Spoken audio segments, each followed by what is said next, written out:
Fox News alert, big news out of Washington today, where UN Ambassador Susan Rice met with 3 top Republicans whose votes could be critical if she is nominated as Secretary of State. Senators John McCain, Lindsey Graham, and Kelly Ayotte saying they are now even more troubled than they were before about Ms. Rice's initial explanation when it comes to the deadly attack on our consulate in Libya on 9/11 of this year. That's where we begin this brand new hour of America Live. Welcome, everyone. I'm Megyn Kelly. Ambassador Rice making the rounds on Capitol Hill this afternoon, hoping to mend some fences and possibly gain support for her possible nomination as the nation's top diplomat. But so far, that meeting seems to have left more questions than answers. Listen here. The information that she gave the American people was incorrect when she said that it was a spontaneous demonstration triggered by a hateful video. It was not, and there was compelling evidence at the time that that was certainly not the case. Bottom line, I'm more disturbed now than I was before that the 16 September explanation about how 4 Americans died in Benghazi, Libya by Ambassador Rice, I think does not do justice to the reality at the time, and in hindsight clearly was completely wrong. But here's the key.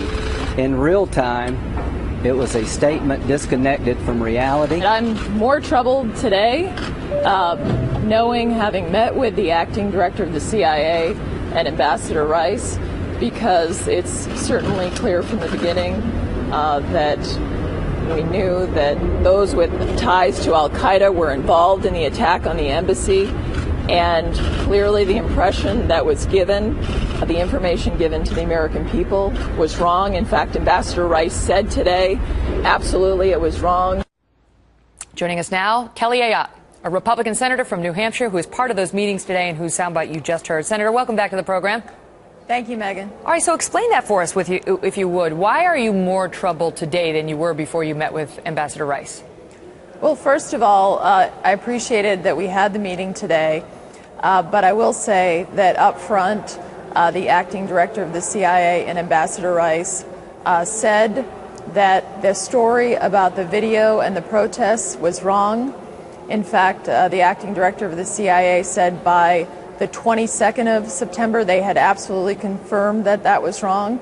And so I think the first issue is, having gone on every major news network and represented that story, that she now admits is wrong. Why didn't she come forward sooner to say that, first of all? In addition to that, what also troubled me was that we have heard that she relied on the unclassified talking points in terms of what she said on each of the Sunday shows. But what was important to understand is that in her capacity as the UN ambassador, she also reviewed the daily intelligence briefings. We know from already reported information that the classified talking points said clearly that al-Qaeda, individuals associated with al-Qaeda or with ties to al-Qaeda were involved in the attacks. That was then omitted from the unclassified talking points, but she had reviewed the classified talking points. And nevertheless, when you look at what she said on CBS Face the Nation, also on Meet the Press, not only was that piece omitted, but also she said that al-Qaeda was decimated in both of those interviews. So that, of course, was a misleading impression to the American people about what happened at the consulate.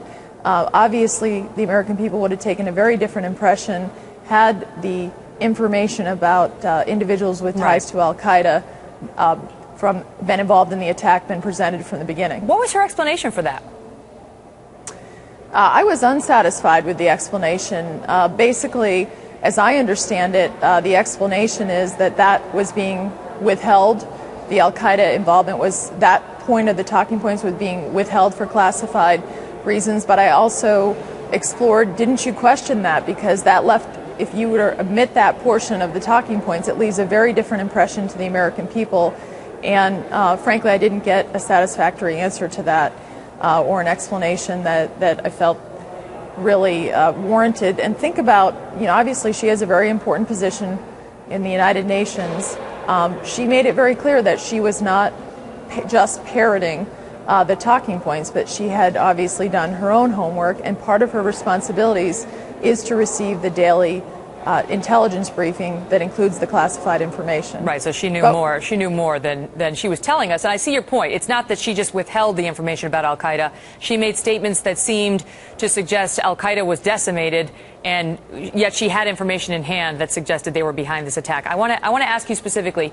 She, of course, in the written statement she provided today to the public, which I want to tell our viewers we have, and then in her meetings with you as well, came out and did say the talking points provided by the intelligence community were incorrect in a key respect. There was no protest or demonstration in Benghazi. Okay, so she's admitting now that what she said was, but she's blaming it on the intelligence community. Did she tell you specifically who told her to go on the Sunday talk shows, and who specifically gave her this information? Well, she was asked, which I think has already been talked about earlier, she was asked to go on the Sunday talk shows by the White House. And the talking points were given to her by the intelligence community. Let me just be clear. The information that was given by the intelligence community about the protests and the video, that was wrong. And we have to get to the bottom of why the intelligence community got that so wrong, because frankly, the evidence from the beginning appears to be with a key component being that individuals with ties to Al-Qaeda were involved in the attack. What was omitted, obviously, from the unclassified talking points, but was, already been reported, has been in the classified.